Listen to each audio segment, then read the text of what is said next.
I saw him from 200 yards away under the bus shelter on Linden Avenue, and I knew before I got close enough to see his face that it was Tyler, because no other 10-year-old in this town stands exactly the way my grandson stands when he is trying to convince himself he is not scared, shoulders pulled in, arms wrapped around his backpack like it is the only solid thing left in the world. It was 9 in the evening. It had been raining since 6. I pulled over before I had fully decided to pull over, the way you do things sometimes when your body understands what is happening before the rest of you has caught up. I rolled down the window. I said, "Tyler?" He looked up, and the look on his face when he saw me, the specific flooding relief of a child who has been alone with something frightening for longer than any child should be alone with anything, is a thing I am not going to forget for the rest of my life, however long that turns out to be. He said, "Grandpa?" I said, "Get in the truck, buddy. You're soaked." He got in. He was shivering, not dramatically, just the steady, low shiver of a kid who has been standing in October rain for what turned out to be, when I finally got the full story out of him over dinner, almost an hour and a half. I said, "Where's your dad?" Tyler said, "He forgot to pick me up." He said it carefully, in the specific voice children use when they are trying to protect an adult who does not deserve the protection, the voice that has already learned to manage the feelings of the person who failed them, rather than simply naming the failure. I said, "This isn't the first time." He was quiet for a moment, looking at his hands. Then he said, "Third time this month. I want to tell you the whole story, because what happened after that night in the truck is not a small story, and I think it matters that you understand everything that came before it, so that what I eventually did does not look like an old man overreacting to a single bad evening. It was not a single bad evening. It was the visible edge of something that had been building for 2 years, and that night, in the rain, was simply the moment I stopped being willing to wait for someone else to notice it. My name is Walter Pruitt. I am 60 years old. I spent 34 years as a high school shop teacher, and for the last 11 of those years as the athletic director at Roosevelt High School in a mid-sized town in central Ohio, the kind of job that puts you in close daily contact with several hundred teenagers a year and teaches you, whether you intend to learn it or not, an extremely precise sense for which kids are being looked after at home and which ones are quietly managing things on their own that no child should have to manage alone. I retired 3 years ago with a pension and a workshop in my garage where I build furniture now, mostly for family, because building things with my hands has always been the way I think most clearly, and because I had 34 years of practice noticing the small signs that tell you a young person is carrying more than they're showing. My wife, Carol, died 5 years ago. Ovarian cancer, the kind that does not announce itself clearly until it is already advanced, 11 months from diagnosis to the end. She was 57. She had been an elementary school counselor for 26 years. And if you want to understand the kind of woman she was, I will tell you this. At her funeral, 4 different former students, now adults in their 30s and 40s, stood up unprompted and told stories about a single conversation they'd had with her as a child 20 or 30 years earlier that had changed the direction of something important in their lives.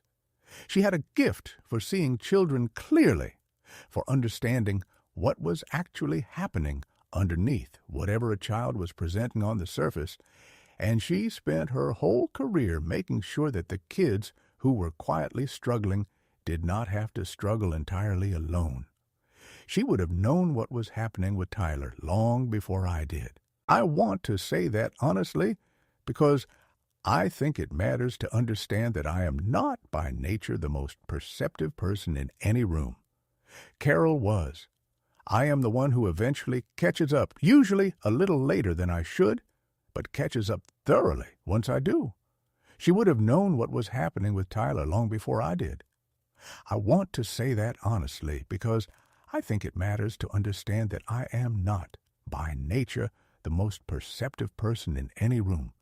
Carol was. I am the one who eventually catches up, usually a little later than I should, but catches up thoroughly once I do. I want to tell you a little more about who Carol was, because I think it matters to the rest of this story, and because I find that I think about her constantly when I am trying to make a difficult decision. The way you consult a person who is no longer present, but whose judgment you trusted completely for almost 3 decades. Carol grew up in a small town 2 hours north of where we eventually settled, the daughter of a school custodian and a woman who worked part-time at the public library. And she used to say that she became a counselor because she had spent her own childhood watching adults fail to notice things that seemed to her painfully obvious. She had a younger brother, Daniel, who struggled in school in ways that today would probably have been identified early and addressed with appropriate support, but in the era and place where they grew up was simply labeled as the boy who wasn't trying hard enough. And Carol watched that mislabeling follow him through his entire childhood, watched teachers and eventually employers write him off as lazy when what he actually needed was patience and a different kind of attention than the other children required. She told me once, early in our marriage, that she decided at 16, watching her brother get suspended for the 3rd time for something that she understood, even at 16, was really about frustration and shame rather than defiance. That she was going to spend her life being the adult who noticed the thing other adults were too busy or too unobservant to notice. She did that for 26 years at the elementary school 3 streets from our house. And she did it every single day with a kind of patient, unhurried attention that I admired more than almost anything else about her. She kept a small notebook for most of her career where she would jot down in shorthand only she could fully interpret observations about kids who seemed to be struggling with something underneath the surface. Not an official record, nothing that would ever go in a school file, just her own private way of tracking patterns over time.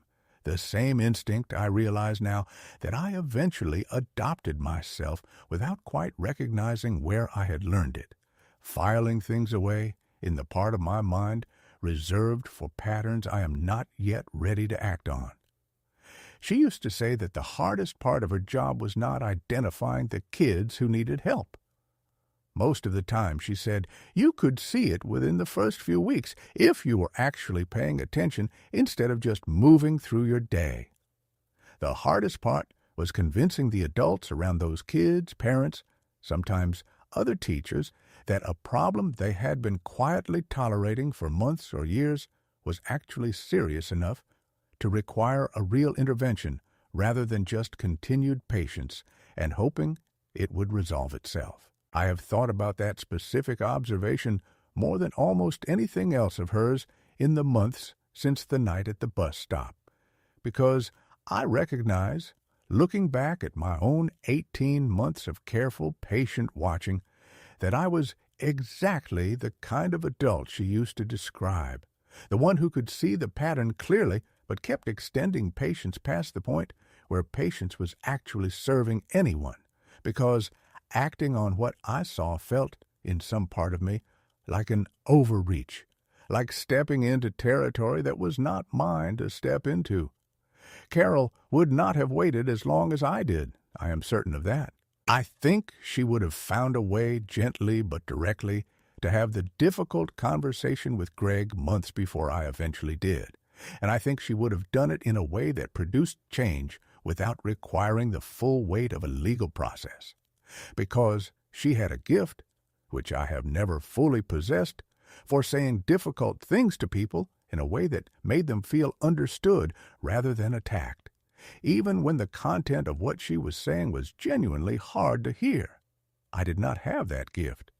What I had, instead, was the willingness, once I finally understood the full scope of what had been happening, to follow through completely, methodically, the same way I have always approached any project that required precision and follow-through, whether it was a piece of furniture or a structural repair or, in this case, the slow and careful work of building a case that would actually produce lasting change rather than a temporary, easily abandoned improvement. I think Carol and I, between the two of us across almost 30 years of marriage, made a reasonably complete parent and eventually grandparent. Her gift for noticing and speaking gently. Mine for following through once the noticing had finally crossed into certainty. I do not think either of us alone would have produced the full outcome that eventually unfolded. I think I needed her instincts, even from beyond the point where she could offer them to me directly.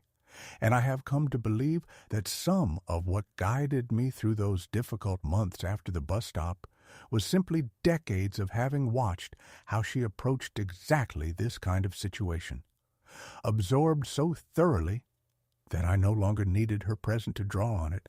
Our son, Tyler's father, is named Greg. He is 36 years old.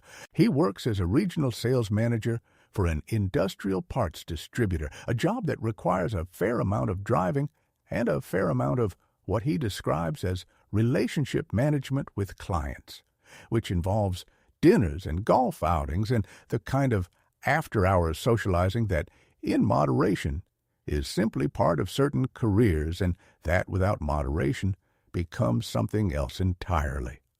Greg's marriage to Tyler's mother, Danielle, ended 4 years ago when Tyler was 6. I am not going to spend much time on the reasons for that divorce because they are not, in the end, the central subject of this story. But I will say that the pattern of behavior that contributed to the divorce, an increasing unreliability, a tendency to prioritize his own comfort and social life over commitments he had made to his family, did not disappear after the marriage ended.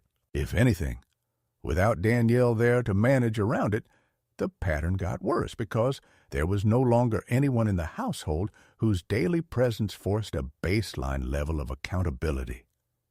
Danielle has primary custody. Greg has Tyler every Tuesday and Thursday evening and alternating weekends, an arrangement that was set up 4 years ago with what I believe were genuinely good intentions on Greg's part. The intentions of a man who loved his son and wanted to remain a real presence in his life, even though the marriage had not survived. For the first year or so after the divorce, the arrangement worked reasonably well. Greg picked Tyler up on time. He took him to dinner, to movies, to the batting cages that Tyler loved at 7 and 8 years old. I want to be fair and say that there was a period where I believed, genuinely, that my son was managing the difficult work of co-parenting with more discipline than I might have given him credit for, given some of the patterns I'd watched in his marriage. The decline was gradual, the way these things almost always are. Nobody decides in a single dramatic moment to become an unreliable parent. It happens one small erosion at a time, one missed pickup explained away as an unusual circumstance, one late arrival blamed on traffic or a client call that ran long, until eventually the unusual circumstance has become the actual baseline. And nobody quite remembers when that shift happened because there was no single day when it happened. It simply accumulated. I started noticing the pattern myself about 18 months before the night at the bus stop, mostly through small comments Tyler would make. The kind of comments a 9-year-old makes without any awareness that he is revealing something significant. He would mention in passing that he'd waited a while for his dad after practice. He would mention that his dad had been on the phone with a client during most of a dinner they'd had together. He would mention once, with the specific flatness children use when they have already decided not to expect much, that his dad had forgotten his school play and come to the second half of the next days, which had been a different event entirely, a fact Greg apparently had not even fully understood when he arrived. I want to tell you why I did not intervene sooner, because I think it is an honest and somewhat uncomfortable part of this story. I told myself for most of those 18 months that it was not my place. Greg is a grown man. The custody arrangement was between him and Danielle, and grandparents who insert themselves too forcefully into their adult children's parenting decisions can do real damage to family relationships, sometimes more damage than the problem they're trying to address. I had watched other families in our circle get torn apart by exactly that kind of overreach.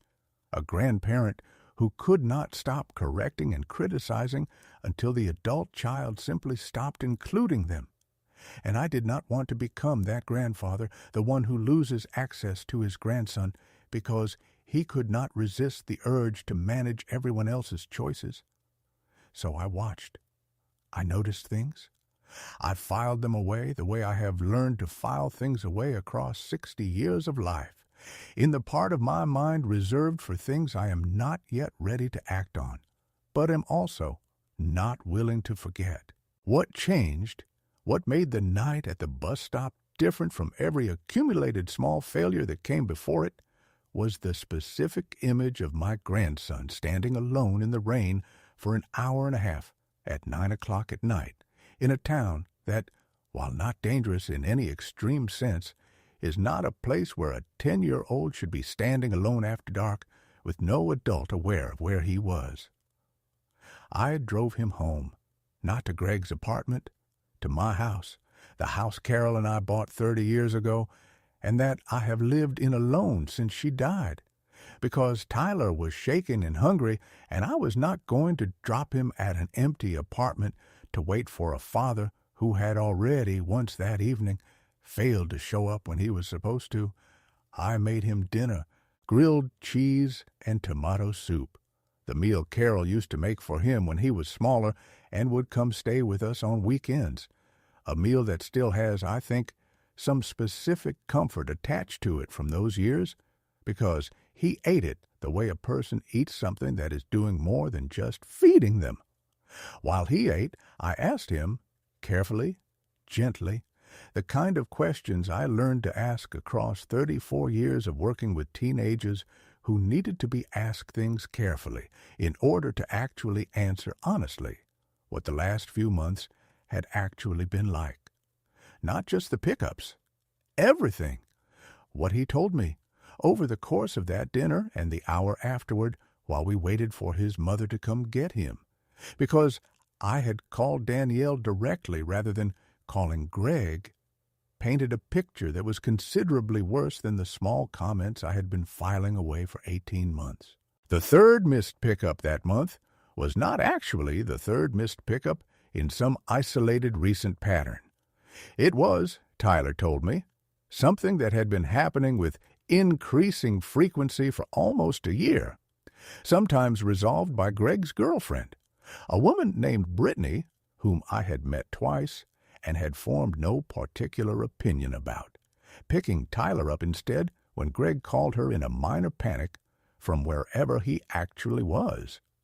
Tyler had started, he told me, bringing a book in his backpack and simply expecting, on Greg's nights, that there was a real chance he would be waiting for a while. He told me about evenings at Greg's apartment where Greg would be on his phone for most of the visit, texting someone Tyler had figured out, with the specific, clear-eyed observation that children develop about the adults around them was probably not a work contact. He told me about a weekend several months earlier when Greg had left him alone in the apartment for almost 3 hours on a Saturday afternoon while he went, he said, to run an errand, and the errand had taken considerably longer than any normal errand should take. He told me all of this in the flat, careful voice of a child who has learned not to make a big deal out of things, because making a big deal out of things, in his experience, did not produce a useful result, and sometimes produced an uncomfortable one. A father who got defensive or irritated rather than a father who actually changed anything. I sat at my kitchen table in the house Carol and I had built, 30 years of life inside, and listened to my 10-year-old grandson describe, in language too plain and too resigned for a child that age, a pattern of neglect that had been allowed to develop because no single instance of it had ever been dramatic enough on its own to trigger the kind of intervention that the accumulated pattern actually warranted. I thought about Carol. I thought specifically about something she used to say about the children she counseled, the ones whose parents were not doing anything that would show up clearly on any official form. No abuse in the legal sense, no obvious crisis, just a slow erosion of reliability and attention that left a child quietly managing far more than a child should have to manage, while every adult around them assumed someone else was handling it. She used to say, "Walter, the kids who fall through the cracks are very rarely the ones with the dramatic problem. They're the ones with the problem that's just bad enough to do real damage and just quiet enough that nobody feels entitled to make a fuss about it." I felt sitting at that table entitled to make a fuss about it. Danielle arrived around 10:30, and I want to tell you about that conversation too because it matters to the rest of the story. She came in soaked from the rain herself, and when she saw Tyler at the table, dry now, fed, calm, she started crying before she even got her coat off. The specific crying of a mother who has just understood that something she had perhaps suspected but not fully confronted had actually been happening in detail for longer than she had let herself believe. She said, "Walter, I knew it wasn't perfect over there, but I didn't know it was like this." I said, "I didn't either, Danielle, not the full extent of it. I'm finding out tonight, same as you." She said, "What do I do?" I said, "I think the first thing we do is make sure Tyler knows that what happened tonight and everything he just told me is not something he has to carry by himself anymore." I said, "And then, separately, you and I are going to figure out what the actual next steps look like, because I do not think this is something that gets fixed with a stern conversation with Greg. I think this has gone on long enough that it needs a more serious response than that." She took Tyler home that night. I called her the next morning, and we talked for over an hour, and at the end of that conversation, I called my attorney. I want to explain something about why I specifically called an attorney, rather than simply having a difficult conversation with my son and trusting that the conversation would produce change. I had 34 years of experience watching exactly this kind of situation, not with my own family, but with hundreds of students over the course of a career, and I had learned a hard lesson from that experience. Patterns of unreliability in adults who are otherwise functional, who hold down good jobs and present well socially, very rarely change because of a conversation alone. They change when there is an actual structural consequence attached to the behavior, something that cannot be charmed away or explained away after the fact, because the entire pattern I had just heard described to me was a pattern built on the fact that nothing had ever actually cost Greg anything. He missed pickups, and Brittany covered, or Tyler simply waited, and there had never been a moment where the actual cost of the unreliability landed on the person responsible for it. My attorney, a man named Philip Acker, who has handled various family matters for me and for Carol's side of the family for almost 20 years, listened to the full account I gave him, and he was quiet for a moment, and then he said, "Walter, I want to be honest with you about what this looks like from a legal standpoint, and I want to be honest about what it does not look like."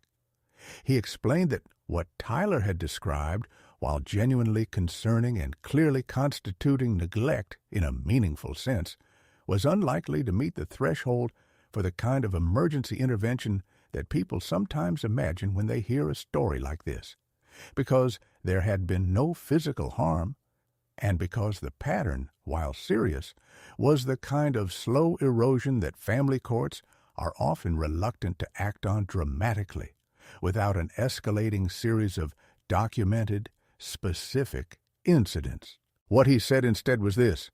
He said, Danielle has standing to request a modification of the custody arrangement, and given what you've described, particularly the pattern over the last year and the specific incident of leaving a child alone in an apartment for 3 hours and a child waiting alone at night for an hour and a half, there is a real and supportable basis for reducing Greg's unsupervised time or restructuring it in a way that requires more accountability.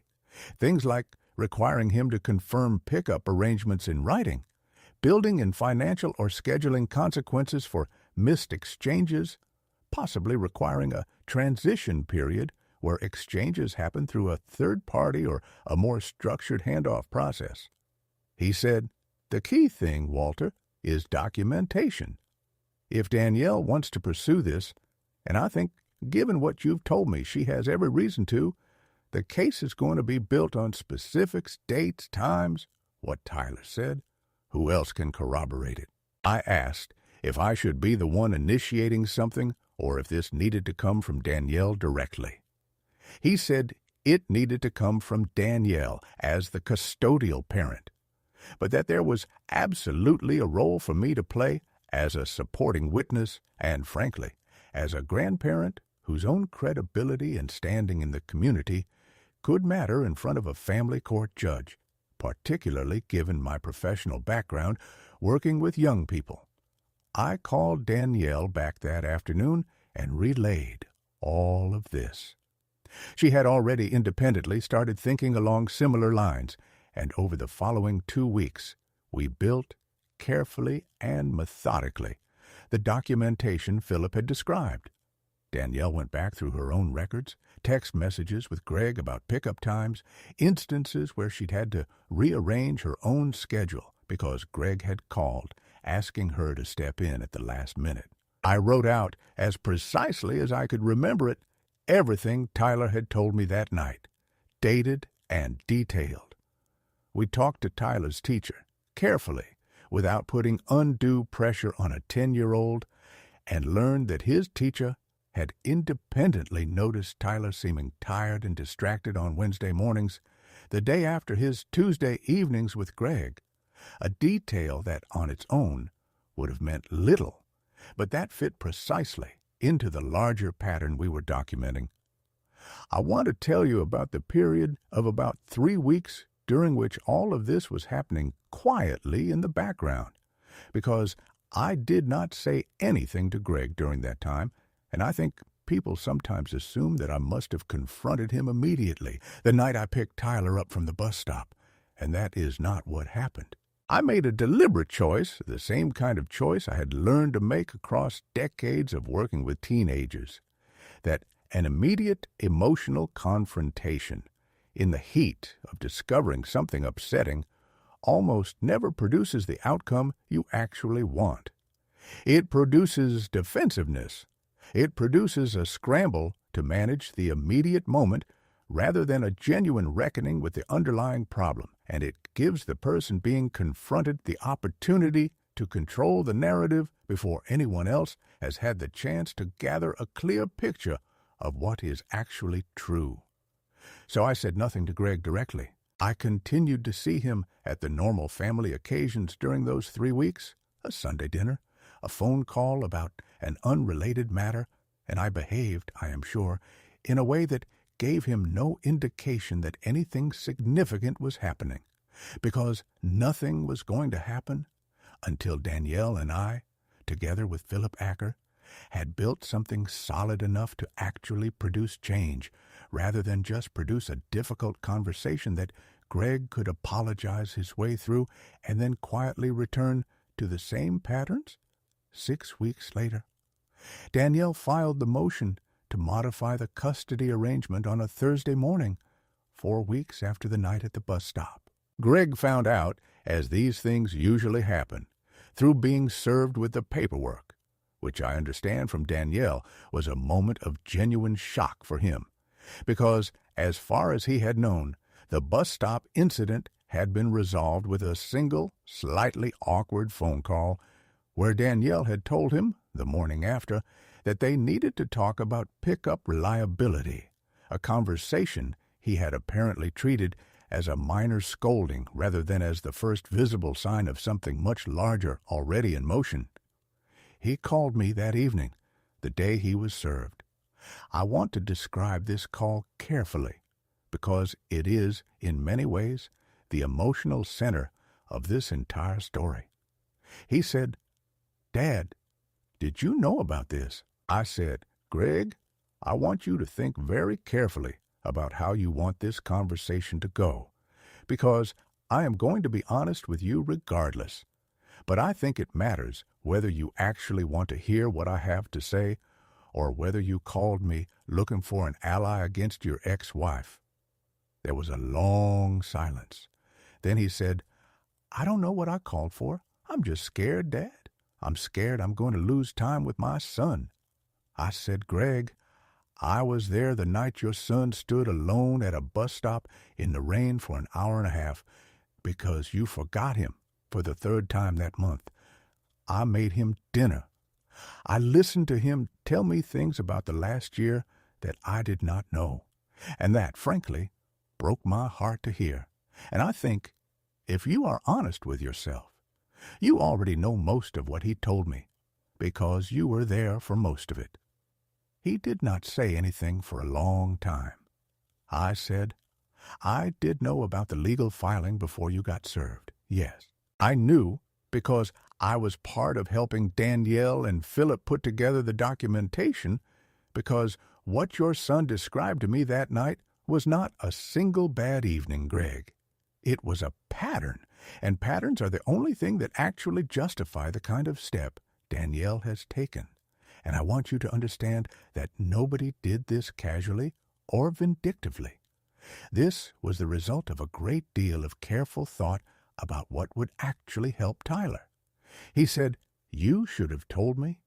You should have called me that night instead of going behind my back like this.'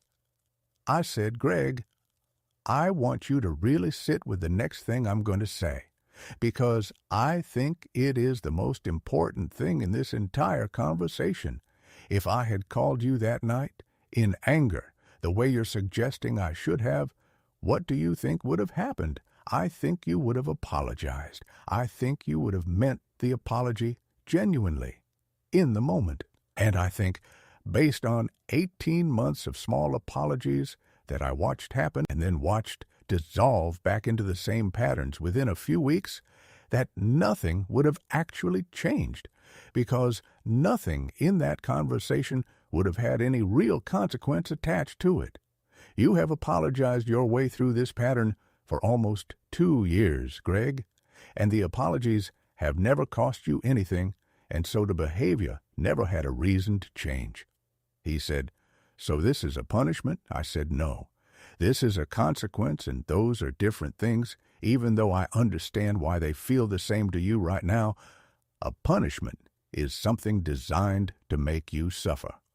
A consequence is simply what happens, naturally and necessarily, when a pattern of behavior reaches a point where the people responsible for protecting a child can no longer responsibly continue allowing it without some kind of structural change. Danielle is not trying to take Tyler away from you. She is trying to build a structure around your time with him that does not depend entirely on your reliability holding up, because, for the last year, it hasn't. He cried on the phone, the way I imagine he had not cried in front of me since he was very young, and he said, 'I don't know how this happened. I didn't mean for it to get this bad.' I said, 'I believe you didn't mean for it to get this bad, Greg. Almost nobody means for these things to get as bad as they get. That's exactly why they get this bad, because nobody, including you, was paying close enough attention to notice the accumulation until someone forced everyone to look at it directly. The court process took about 4 months from filing to resolution. I am not going to walk through every procedural detail, because the procedural details are less important than the outcome and the underlying change that the process forced. Greg retained his own attorney, and there was, for a period of about 6 weeks, a real adversarial tension in the family that was difficult for everyone, particularly for Tyler, who understood, in the way 10-year-olds understand things, that something significant was happening around him even when the adults tried to shield him from the specifics. The eventual resolution, reached through mediation rather than a contested hearing, restructured Greg's time with Tyler in several specific ways. His regular visitation was reduced from 2 weeknights to 1, with the explicit understanding that this could be revisited and expanded again after a period of demonstrated reliability. Pick-up and drop-off times were formalized with a requirement of written confirmation the day before, sent to Danielle with a financial penalty, paid into an account designated for Tyler's activities, attached to any missed or significantly late pickup without at least 4 hours advance notice. Overnight weekend visits required, for the first 6 months, a check-in protocol that Danielle and Greg's attorney both agreed to, nothing invasive, but a basic structural accountability that had never existed before. Greg was furious about this for a period, I will be honest about that. He felt humiliated, treated like someone who could not be trusted to manage his own son's care. And there were several months during which our relationship, his and mine, was strained in a way it had never been before in his adult life. I understood his anger even while I did not agree that it was correctly directed. I had 34 years of experience with the kind of structural accountability that actually changes adult behavior, the same principle, frankly, that I had applied for decades with teenagers, that good intentions alone do not produce reliable behavior, but a structure that makes the consequence of unreliability immediate and concrete very often does. What I can tell you, almost 2 years out from that night in the rain, is what actually happened to the pattern once the structure was in place. Greg missed exactly 1 pickup in the first 6 months under the new arrangement, and the financial penalty and the written check-in he was required to provide the next day produced by Danielle's account and by Tyler's own account, when I have asked him gently over the months since, a level of mortification in Greg that none of the previous 18 months of unstructured missed pickups had ever produced, because for the first time the failure had an immediate, undeniable, documented cost. After that single missed pickup, there have been none. Not one in the 18 months since. I do not want to oversell this story into something tidier than it actually is. Greg and Tyler's relationship is not even now what I would consider fully repaired in the deepest sense. There is, I think, a quiet wariness in Tyler that I do not believe will fully disappear. A child's accurate, hard-won understanding that adults sometimes need a structural reason to do the right thing, rather than simply doing it because it is right. And that understanding, once a child has it, does not entirely go away even when the behavior improves. I think Tyler trusts his father's reliability now considerably more than he trusted it 2 years ago. I do not think he trusts it the way a child trusts a parent who has never given them reason to doubt it.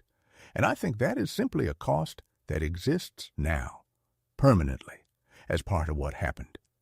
But the reliability is real. The pickups happen, the evenings together happen, on time, with what both Danielle and Tyler describe as more actual presence from Greg than existed during the worst of the previous pattern, fewer phone calls during dinner, more actual attention. I do not know if this is because Greg has genuinely grown as a person, in the deep sense, or because the structural consequences have simply trained a more reliable behavior into him the way any consequence eventually trains behavior in anyone. And I have decided over these 2 years that the distinction between those two explanations matters less to me than it might have mattered 5 years ago. Tyler is being picked up. Tyler is not standing in the rain. Whatever internal process produced that outcome in Greg, the outcome itself is the thing I actually care about. Greg and I have rebuilt our relationship slowly over these 2 years in a way that I think is actually more honest than what existed before, because we have now had the difficult conversation, the one that should perhaps have happened much earlier, about what kind of father he wanted to be versus what kind of father he had drifted into being without quite noticing the drift. He told me about a year after the court process concluded that the missed pickup and the penalty that followed it had been one of the most humiliating experiences of his adult life. More humiliating, he said, than he would have predicted, and that the humiliation had done something that none of the previous quiet disappointment from Danielle or from me had ever managed to do. It had made the cost of the behavior immediate and undeniable, in a way that forced him to actually look at himself rather than simply feel generally bad and move on. He said, "Dad, I think I needed someone to finally stop being patient with me. I think you and Mom would have kept being patient forever, because that's who you are. And I think I would have kept taking advantage of that patience for as long as it was available, without ever fully understanding what it was costing Tyler." I think about Carol often in connection with this whole story, because I think she would have understood faster than I did exactly what was happening, and I think she would have pushed me toward the intervention sooner than the 18 months it actually took me to act. I have made some peace with the fact that I am, by nature, slower to act than she was, that I watch and wait and file things away longer than she would have allowed herself to, and I have decided that the lesson I want to take from this whole experience is not regret about the 18 months, which I cannot get back, but clarity about what to do the next time I notice a pattern like this forming in this family or in any family I care about.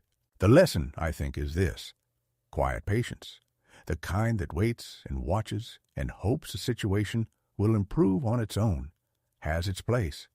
And I do not regret extending that patience to my own son for as long as I did, because I genuinely believed, for most of that time, that I was respecting an appropriate boundary between a grandfather and his adult child's parenting decisions. But patience has a limit, and the limit is not defined by how angry you feel or how many small incidents you have accumulated. It is defined by the actual concrete safety and well-being of a child who is too young to advocate effectively for himself. And once that limit has been crossed, once a 10-year-old is standing alone in the rain at 9 at night for the third time in a month, patience stops being a virtue and starts being a kind of negligence of its own, just at one generation removed from the original negligence. I pulled over that night because I happened to be driving down Linden Avenue at exactly the right moment, which is its own kind of luck that I think about often, the specific narrow chance that I was on that street at that hour instead of any other street, any other hour, and that Tyler happened to be standing somewhere visible from the road instead of somewhere I might have driven past without seeing him at all. I do not believe in fate in any grand sense, but I believe in paying attention to the chances you are given, and I was given a chance that night to see clearly something I had been allowing myself to see only partially for a year and a half. And I made the decision the next morning not to let that clarity fade back into the comfortable patience I had been practicing. Tyler is 12 now. He still comes to my workshop on Saturdays sometimes, and we build things together, the same way Carol used to sit with the kids she counseled and simply be present with them in whatever way they needed presence. And I have come to understand that the workshop, the quiet shared work of building something with your hands alongside a person you love, is the closest I have ever come to replicating what she was able to do with words and attention alone. He asked me once, about a year after everything settled, why I had called the attorney instead of just talking to his dad. I told him the truth, the same truth I have told you. I said, "Tyler, I have spent a long time around people, and I have learned that talking changes some things. But it doesn't change everything, and the things it doesn't change are usually the things that have become a habit instead of a choice. Your dad's habit needed something stronger than talking to interrupt it. I am sorry it took stronger than talking. I wish it hadn't. But I am not sorry I eventually did it. He thought about that for a while, sanding a piece of pine in his hands the way I had taught him, and then he said, "I'm glad you stopped at the bus stop." I said, "Tyler, I will always stop at the bus stop.